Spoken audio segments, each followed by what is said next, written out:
ಸಾವಿರಾರು ನೋವಿನ ಗಾಯದ ಗುರುತು ಒಂದು ರಕ್ಷಣೆಗೆ. ಆ ರಕ್ಷಣೆಗಾಗಿ ಘರ್ಷಣೆ.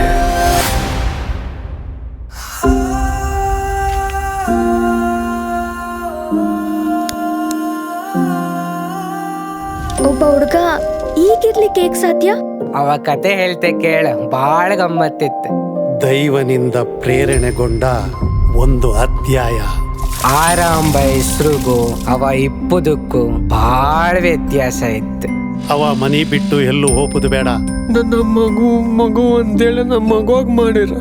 ಸಮಾಧಾನ ಮಾಡ್ಕ ಎಂತ ಮಾಡುಕಾತಿಲ್ಲ, ಸೈಸು ಕೊಯ್ಕ. ಇವನ್ ಹುಟ್ಟೆ ಒಂದು ಶಾಪ.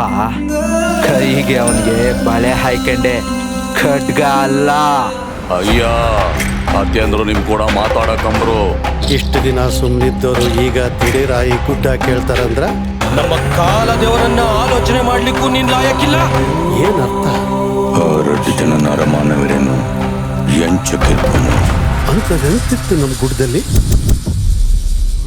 ಒಂದು ಜಾಗ್ರತೆ ಪಾತ್ರಲೆ 15 ವರ್ಷದ ನೆತ್ತ ಬಗ್ಗೆ ಏನೆಗ್ಲ ಗೊತ್ತುಜಿ. ಅಪ್ಪಾಜಿ ನೀರು ಹುಷಾಗಿದೆಯಾ ಅಂತ.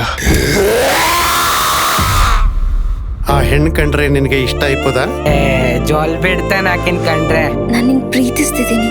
ಅಕ್ಕ ಎಂತ ಅಕ್ಕ ನಿಮ್ಮ ಅಜ್ಜಿ ಪಿಂಡ ಎಂತಾದ್ರೂ ಹೇಳ. ಮನೆಗೋಗ. ಸುಮಾರು ದಿವಸದಿಂದ ನೀನ್ ಕೇಳಕ್ಕಂತಿದ್ದೆ. ಪುಟ, ಈ ಪ್ರಪಂಚದಲ್ಲಿ ನೀನ್ ಅನ್ಕೊಂಡಿರೋಷ್ಟು ಒಳ್ಳೆಯವ್ರು ಯಾರೂ ಇಲ್ಲ. ನೀ ಹೀಗ್ ಬದ್ಲಾಗಕ್ಕೆ ಎಂತ ಕಾರಣ?